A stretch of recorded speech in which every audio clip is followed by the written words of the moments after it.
a volver a nuestro primer capítulo del Evangelio de Marcos, ¿verdad? Sabéis que estamos estudiando de manera sistemática el Evangelio de Marcos y vamos a volver a nuestro primer capítulo, que es donde nos encontramos.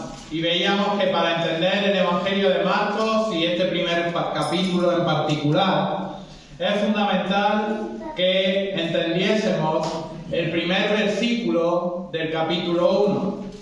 Vemos como ahí dice y hace una declaración, una afirmación que dice el evangelista Marcos, movido a escritura por el Espíritu Santo, versículo 1, principio del Evangelio de Jesucristo, Hijo de Dios.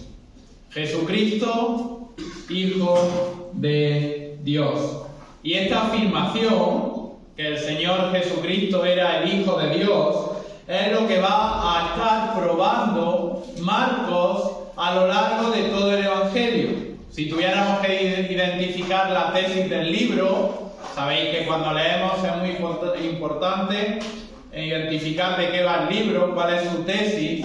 Pues la tesis del Evangelio de Marcos es demostrar que el Señor Jesucristo, Dios hecho hombre, es el Hijo de Dios. Y por eso lo dice desde el principio, y dice desde el principio historia de Jesucristo, Hijo de Dios. Decir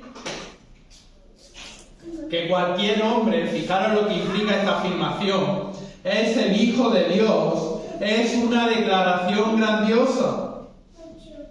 Pero fijaros, esta declaración debe de ser respaldada. Jesús era el Hijo de Dios, pero lo que hace Marcos de manera inmediata es identificar a Jesús como el Mesías. Es decir, empieza a probar, empieza a señalar, empieza a dar hechos para demostrar que este era Dios hecho hombre. Era verdaderamente el Hijo de Dios. De hecho, vemos ya como desde el Antiguo Testamento, las Escrituras prometían que iba a venir un precursor que iba a anunciar la llegada del Mesías. Y Marcos, fijaros como inmediatamente lo que nos dice es esto, dice, fijaros como dice el profeta Isaías, como dijo versículo de hoy, he aquí yo envío un mensajero delante de tu faz, el cual preparará tu camino. ¿Cuál era este mensajero? ¿Cuál era este profeta? Como vimos, Juan el Bautista. Por eso dice el versículo 7, y dice, y predicaba diciendo, viene tras mí el que es más poderoso que yo, a quien no soy digno de desatar encorvado la correa de su calzado. Esto ya lo vimos, ¿verdad? Y esto es lo que está haciendo Marcos. Muestra en primer lugar al profeta para que viesen cómo estaba profetizado por el profeta Isaías, que Jesús era el Hijo de Dios. No solamente eso, sino que posteriormente, y como también vimos en los versículos 10 y 11, Marcos nos lleva de manera inmediata al bautismo de Jesús. Vemos como el Señor Jesucristo fue bautizado por Juan el Bautista en el Jordán. Y fijaros, dice el versículo 10, e inmediatamente, dice versículo 10, y luego cuando subía del agua, vio abrirse los cielos y al Espíritu como paloma que descendía sobre él. Y una voz de los cielos que decía, tú eres mi Hijo amado, en ti tengo complacencia. Me estáis mirando con cara rara, pero sé que ya predicamos todo esto, pero es fundamental para entender el pasaje en el cual vamos a estar esta mañana. Entonces, fijaros como ya tenemos al precursor, que era Juan el Bautista. Por otro lado tenemos a Jesús como el Salvador, tenemos al Espíritu Santo, que vemos cómo se posa, como dice el versículo 10, como paloma descendía sobre él, y vemos al Dios Padre que con voz afirmó: tú eres mi Hijo amado. Es decir, Marcos nos está mostrando la deidad de Jesús, nos está mostrando que Jesús es verdaderamente el Hijo de Dios.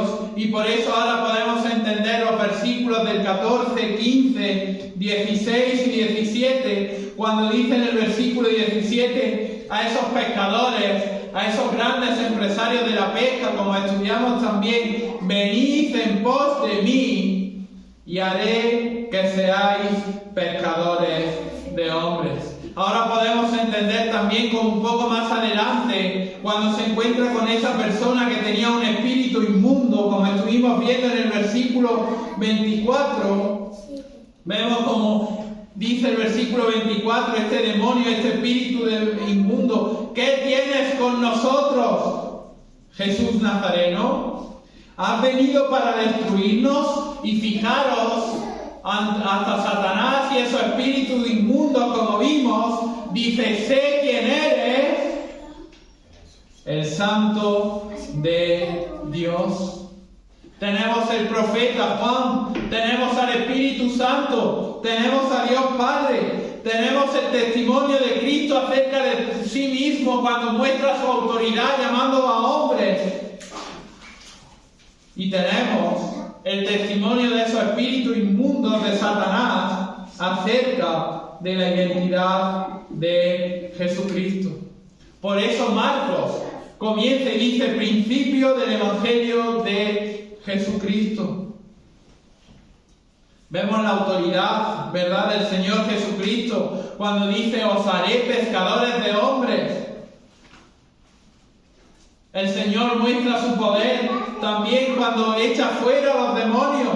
Fijaros, dice el versículo 25: pero Jesús le reprendió diciendo: cállate y sal de él. Y por eso, cuando llegamos al versículo 28 que estudiamos, podemos entender cuál era la dimensión de la figura que había adquirido el Señor Jesucristo. Dice versículo 28: y muy pronto se difundió su fama por toda la provincia alrededor de Galilea.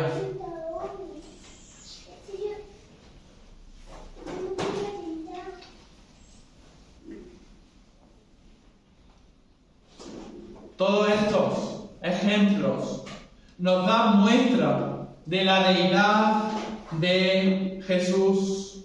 Si Él va a ser el Salvador del mundo, Él tiene poder para rescatar las almas de Satanás. Él tiene poder para rescatar las almas del pecado. Si Él va a resucitar a los hombres y a mujeres, debe de tener efectos sobre la maldición en el cuerpo. Y es por eso que a partir del versículo 29 hasta el versículo 34 y luego también a lo largo del Evangelio, vamos a ver cómo Jesús va a mostrar su poder tanto sobre la maldición terrenal, que puede ser la enfermedad, como sobre la maldición espiritual. Y es como hombres van a pasar de muerte a vida. Y todos entendemos que cuando en Génesis capítulo 3 Adán pecó, toda la raza humana estaba pecando con él. De hecho, vemos como a partir de eso el Señor establece una maldición y todos, aunque fuimos creados a imagen de Cristo, todos llevamos las marcas de esa maldición. Es por eso por lo que morimos, es por eso por lo que enfermamos y todo por eso por lo que nadie nace salvo. Y es por eso por lo que el Señor Jesucristo vino a este mundo. El Señor Jesucristo vino para rescatarnos del efecto de la maldición, tanto a nivel espiritual como a nivel físico. Y eso es lo que está mostrando aquí el Evangelio de Marcos. Y eso es cuando el Señor Jesucristo muestra su poder sobre el reino espiritual, cuando expulsa a los demonios, y muestra su poder sobre el aspecto físico cuando comienza a sanar. Y es por eso por lo que el Señor muestra su poder, y es por eso por lo que a partir del 29, fijaros, comienza un episodio que se va repitiendo a lo largo de los días de sanidad. El Señor está mostrando que es el Hijo de Dios, está mostrando su deidad. Y por eso, cuando leemos los Evangelios y leemos el Evangelio de Marcos, vamos a ver cómo continuamente el Señor Jesucristo está sanando enfermedades y está echando fuera demonios. Con el único propósito de demostrar su poder sobre el reino físico y sobre el reino espiritual. Esa es la razón. Y fijaros, este primer capítulo muestra el resumen de un solo día. Y fijaros, como vimos, sana la suegra de Pedro, pero fijaros, versículo 32, cuando llegó la noche, se puso el sol, le trajeron ¿a quién? Los dos ámbitos que estamos viendo. Personas que tenían enfermedad y personas que estaban endemoniadas. Y fijaros, toda la ciudad de Capernaum se agolpó a la puerta. ¿Qué hizo el Señor Jesucristo? Mostró su poder y ya estudiamos cómo hizo estas sanidades.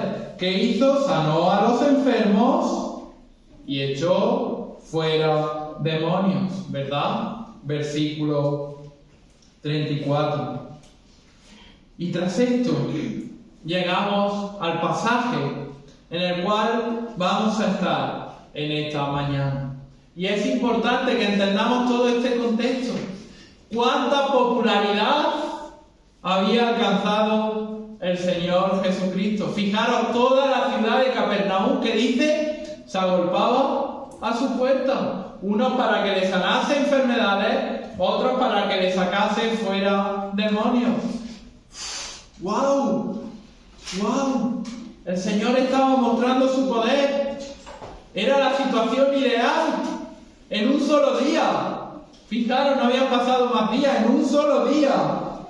Pero fijaros, versículo 35 hasta el 39, que van a mostrarnos la prioridad y el poder de su ministerio. Versículo 35.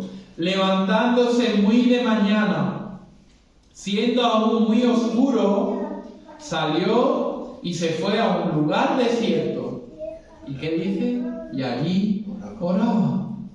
Y le buscó Simón y los que estaban, y hallándole le dijeron: todos te buscan. Versículo 38. Él les dijo: vamos a los lugares vecinos para que predique también allí, porque para esto he venido. Versículo 39. Y predicaba en las sinagogas de ellos en toda Galilea y echaba fuera los demonios. Versículo 34 nos dice que al final de la noche ese día acabó. Qué gran día, ¿verdad? Había sanado a la suegra, había sanado enfermedades, había echado fuera esos demonios y otros muchos demonios. Pero fijaros, el Señor Jesucristo nos muestra que todo cuanto hizo, tanto el echar fuera demonios como sanar enfermedades, lo hizo bajo el poder del Espíritu Santo por medio de la oración, y nos va a mostrar también la prioridad de su ministerio. En primer lugar vamos a ver el poder de sus acciones. Y dice versículo 35, levantándose muy de mañana, siendo aún muy oscuro, salió y se fue a un lugar desierto y allí oraba. Sus milagros, cada uno de los milagros que había realizado, estaba en el poder de la oración.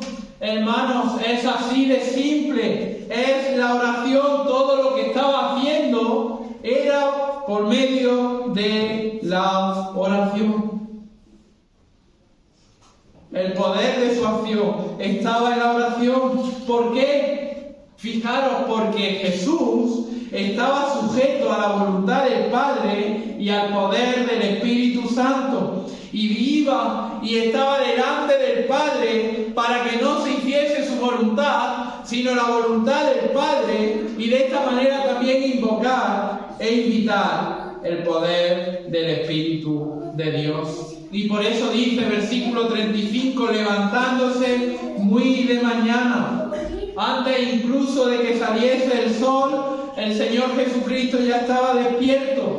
Por lo tanto, ¿qué nos indica eso? Si el Señor Jesucristo estaba despierto, significa que por la noche estaba durmiendo, ¿verdad? Y esta es una muestra de que no era un superhombre como los de Marvel, ¿no? Se llama Marvel, los superhéroes de Batman y todas estas cosas, de Marvel, ¿no? De Marvel, sino que era un hombre. Nos muestra su humanidad, esa es su humanidad, y va a un lugar apartado. Fijaros, la palabra en el griego es eresmo, y esta palabra es traducida como desierto, y se usa 4 veces en este capítulo, y aquí se traduce como que va a un lugar apartado, a un lugar desértico, a un lugar donde no hay gente. ¿Y por qué? Si tenía a la gente que se le agolpaba en la puerta. Fue a orar, hermanos, porque dependía totalmente de la voluntad del Padre, porque dependía totalmente del poder del Espíritu Santo. En su humanidad dependía del Padre.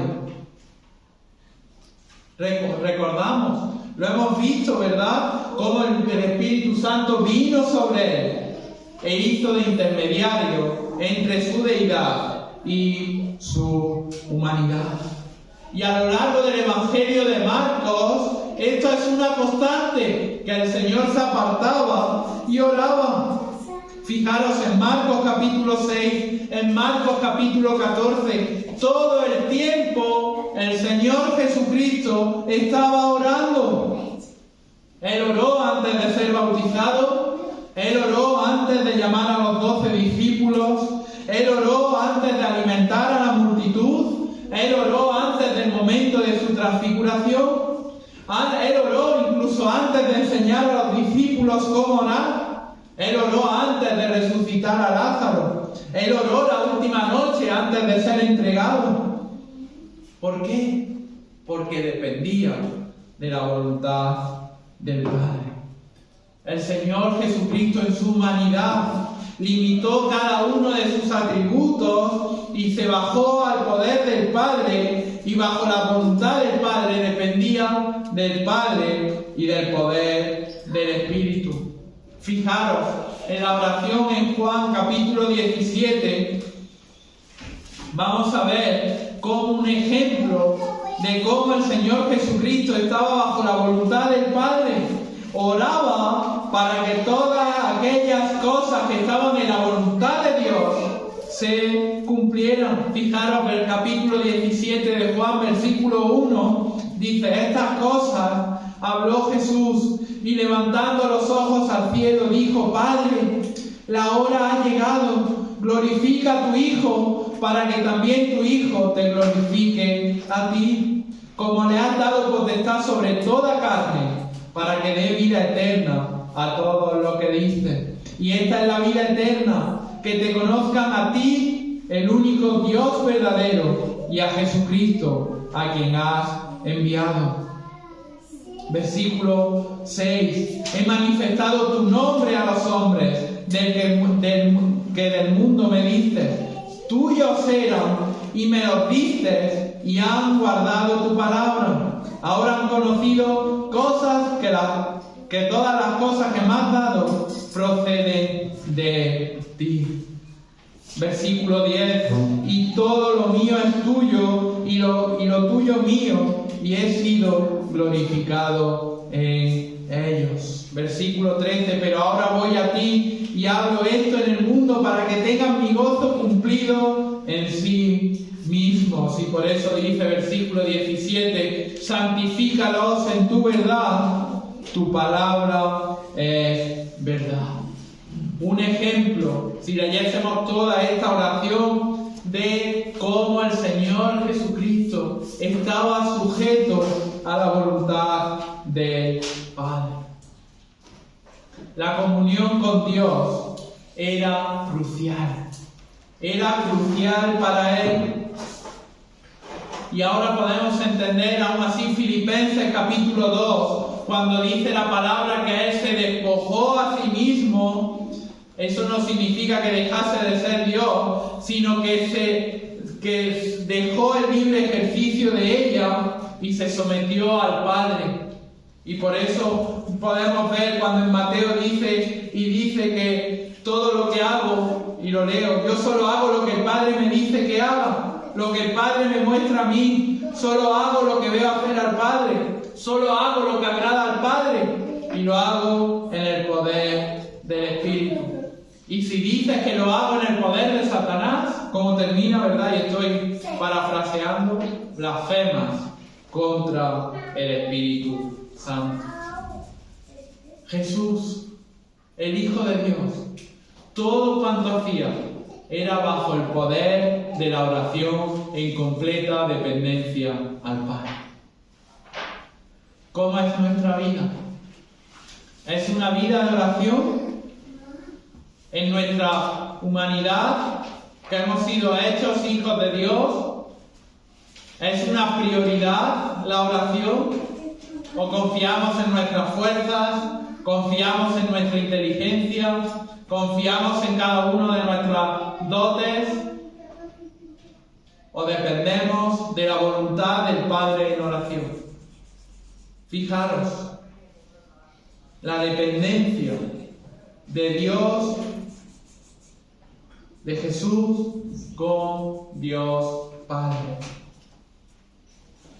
Y en segundo lugar, vamos a ver cuál era la prioridad de su ministerio. La prioridad de su ministerio. Dice versículo 36 al 39, y le buscó Simón y los que estaban, y con los que en él estaban, y hallándole le dijeron, todos te buscan. Versículo 38, él les dijo, vamos a los lugares vecinos, para que predique también allí, porque para esto he venido. Fijaros, vamos a ir por un instante a Lucas, al capítulo 4, porque nos va a arrojar aún más luz. Lucas, capítulo 4, versículos del 42 al 44. Fijaros, dice, cuando ya era de día, salió, se fue a un lugar desierto, la gente le buscaba, y llegando donde estaba, fijaros lo que hacía la gente. Le detenían para que no se fuera de ellos. Pero él les dijo, es necesario que también a otras ciudades anuncie el Evangelio del reino de Dios, porque para esto he sido enviado.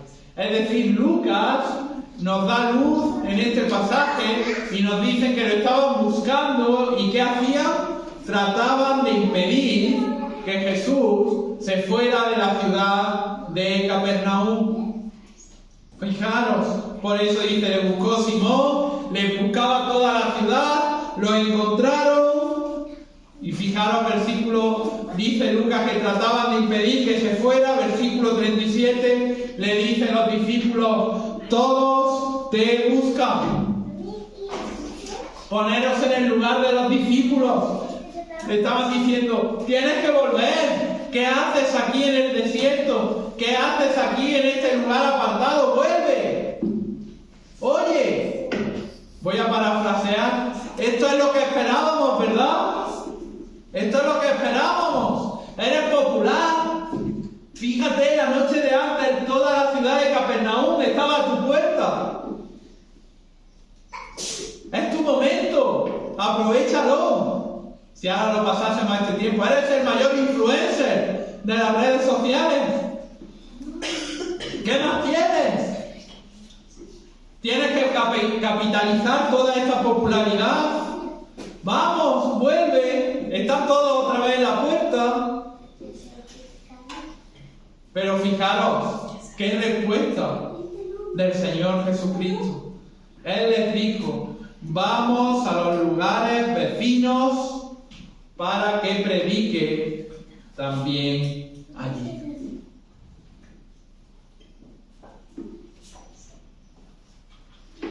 No se trata de que todos tengan una pequeña curación. No se trata de que vayas a la iglesia, como en muchos púlpitos se predica, para mejorar un poco tu vida. No se trata de que vayas a la iglesia para que te vaya un poco mejor en el trabajo, para obtener un poco más de ganancias económicas, para ser sanado. Todo esto no se trata de esto. El Señor Jesucristo no lo deja aquí bien claro. El Señor Jesucristo, ya entendemos todo el contexto, hizo todas esas curaciones, todos esos milagros para demostrar quién era. Ya lo había hecho. Ya había hecho lo suficiente en la ciudad de Capernaum. Por eso dice: vayamos a otro lugar y hagámoslo allí también de nuevo. Vamos a otro lugar, vayamos a otras ciudades, porque para eso he venido. No había venido para sanar pequeñas enfermedades. No había venido para que la gente le fuese un poco mejor, sino que había venido para predicar que, ¿el qué? Versículo 15, arrepentíos y que creed en el Evangelio. ¿Para qué vino Jesús? Vino en obediencia al Padre, para ser predicador. Por eso dice: el Hijo del Hombre vino a buscar y a salvar lo que se había perdido. No ha venido a llamar a justos, sino a pecadores. ¿A qué? Al arrepentimiento. Por eso dice en Marcos capítulo 2, versículo 17, dice: al oír esto Jesús dijo: los sanos no tienen necesidad de médico, sino los enfermos. No he venido a llamar a justos, sino a pecadores. Él vino a anunciar el mensaje del Evangelio. ¿Por qué? ¿Cómo podemos llamar a los pecadores al arrepentimiento? ¿Cómo podemos buscar y salvar a los perdidos? Por medio de la predicación de la palabra. Dios solo tuvo un hijo, su único hijo, su unigénito hijo. Y dice la palabra del Señor que era predicador. Esas cosas que hizo, esos milagros que hizo, solamente eran para mostrar y para verificar lo que dijo Marcos en el capítulo 1, versículo 1, principio del Evangelio de Jesucristo, Hijo de Dios. Lo que estaban mostrando era la veracidad y la autoridad de su mensaje. Pero fijaros, no hubo salvación en los milagros. La gente no creía en el Señor Jesucristo porque fuese sanada, no creía porque fueran echados los demonios. De hecho, lo vemos en el ejemplo de los leprosos. 10 leprosos fueron sanados y los 10 fueron salvados. No, solamente uno volvió y fue salvo. La salvación está en creer la predicación del mensaje del Evangelio. Y por eso, desde esta iglesia y desde el Consejo de Ancianos, vemos fundamental la predicación de la palabra. Porque solamente por medio de la predicación de la palabra, una persona puede pasar de muerte a vida. Solamente por medio de la predicación de la palabra, una persona y un creyente puede crecer en santidad. Y por eso el versículo 39 dice que se fue a la sinagoga ya no de Capernaum, sino de toda la región de Galilea. Y siguió predicando y siguió echando fuera demonios como muestra de que era el Hijo de Dios. Este pasaje nos deja claro se trata de predicar. Si queremos alcanzar al mundo, si queremos ir y anunciar el Evangelio, se trata de predicar. No podemos curar, no podemos echar fuera demonios, pero cada uno de nosotros podemos predicar y podemos anunciar el mensaje del Evangelio, allá donde el Señor Jesucristo nos ha puesto. Así que vemos en este pasaje las dos prioridades, la oración y la predicación. Las dos prioridades de un consejo de ancianos, las dos prioridades de un creyente: orar y anunciar y predicar el mensaje del Evangelio. Por eso el Señor Jesucristo no se quedó allí, no podía haberse quedado si hubiese querido, pues hubiera sanado más personas, pero eso no iba a llevar a las personas de muerte a vida. Iba a darles una satisfacción temporal, iba a darles una satisfacción terrenal, iba a darles algo mejor en este mundo, pero no les iba a dar lo verdaderamente importante, que es la vida eterna. Por eso en Romanos capítulo 10 dice el Señor que todo aquel que invocare el nombre del Señor será salvo, y continúa y dice: ¿cómo invocarán a aquel a quien no han creído? ¿Cómo creerán a aquel a quien no han oído? Por eso, ¿cómo oirán las personas el mensaje del Evangelio sin un predicador, sin alguien que les testifique?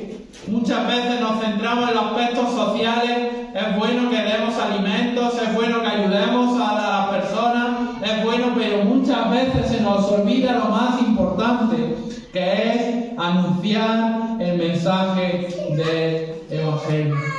Por eso dice la Escritura: cuán hermosos son los pies de los que predican las buenas nuevas. Jesús fue un predicador que estaba en continua dependencia del Padre por medio de la oración, porque la fe viene por el oír la palabra de Dios. Así que vemos un ejemplo de la prioridad que tenemos que tener como creyentes.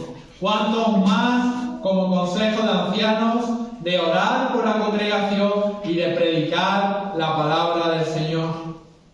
Esto fue a lo que vino el Señor Jesucristo.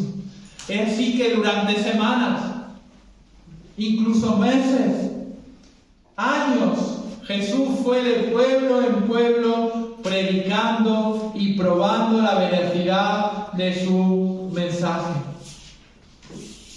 Ahora entendemos, ¿verdad?, por qué dice principio del Evangelio de Jesucristo, Hijo de Dios. Y vamos a ver cómo a lo largo de todo el Evangelio, Marcos vamos a mostrar estas tres prioridades y estas tres realidades. Un ministerio en el que continuamente el Señor está probando que eres el Hijo de Dios. Un ministerio de oración y un ministerio de predicación. Pues que el Señor bendiga su palabra y nos ayude a estar firmes, a tener una vida de oración y una vida de proclamación del mensaje del Evangelio. Amén.